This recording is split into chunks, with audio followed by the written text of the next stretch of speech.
আসসালামু আলাইকুম ওরহমতুল্লাহি ওয়াবারাকাতুহু। দর্শক, যে যেখান থেকে আমার আলোচনাটি দেখছেন সকলকেই আন্তরিক মোবারকবাদ ও কৃতজ্ঞতা জানাই।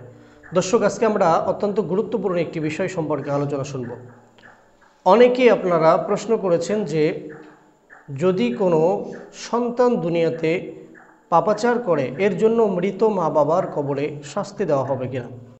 রাসূল সাল্লাল্লাহু আলাইহি ওয়াসাল্লাম হাদিসের মধ্যে বলেন যে প্রত্যেকটি সন্তান সে জন্মগতভাবে ইসলামের উপরেই জন্মগ্রহণ করে, এরপরে তার বাবা মা তাকে ইহুদি বানায়, খ্রিস্টান বানায় অথবা অগ্নিপূজারী বানায়। তার মানে হলো এই প্রত্যেকটি সন্তান সে সঠিক পথের উপরেই থাকে, এরপরে মা বাবাই তাকে আস্তে আস্তে সে বিভিন্ন পথে গড়ে তোলে থাকে। কোনো মা বাবা তার সন্তানকে আমলে সালেহ নেক কাজের উপরে ভালো বদকার সন্তান হিসাবে গড়ে তোলে, আবার কোনো মা বাবা তার সন্তানকে নেককার সন্তান হিসাবে গড়ে তোলে। প্রিয় দর্শক, আমরা আমাদের যে উচিত সন্তানদেরকে নেককার সন্তান হিসাবে গড়ে তুলতে হলে সেটি হলো ছোটবেলা থেকে প্রত্যেকটি সন্তানকে ইসলামের প্রত্যেকটি বিধিবিধানের গুরুত্ব সম্পর্কে তাদেরকে বোঝানো এবং বিশেষভাবে ইসলামী সভ্যতা এবং ইসলামী সংস্কৃতিতেই তাদেরকে গড়ে তোলানোর জন্য সর্বোচ্চ চেষ্টা করা। কিন্তু আমরা আমাদের সমাজের দিকে যদি খেয়াল করি তাহলে ব্যতিক্রম কিছু দেখতে পাই। অনেক সময় আমরা দেখি যে বাবা একদমই সুন্নতি লেবাসদারি, তাকে দেখলে একজন আলেম মনে হয়, অথচ তার মেয়েকে সে এমন পোশাক পরিধান করিয়েছে যে পোশাকটা ইসলামী সভ্যতা সংস্কৃতির সাথে মিল খায় না।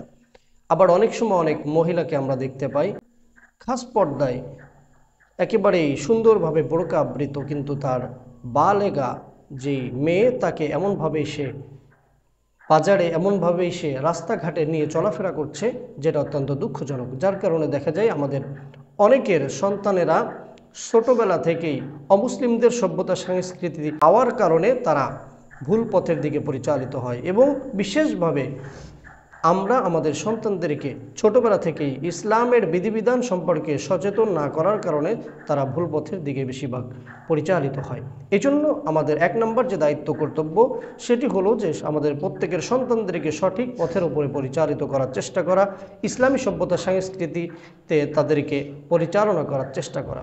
আল্লাহ রাব্বুল আলামিন কোরআনের মধ্যে বলেন, ইয়া আইয়ুহাল্লাযীনা আমানু কু আনফুসাকুম ওয়া আহলিকুম নারা, হে ঈমানদারগণ, তোমরা তোমাদের নিজেদেরকে জাহান্নামের আগুন থেকে বাঁচাও এবং তোমাদের পরিবারবর্গদেরকে বাঁচাও।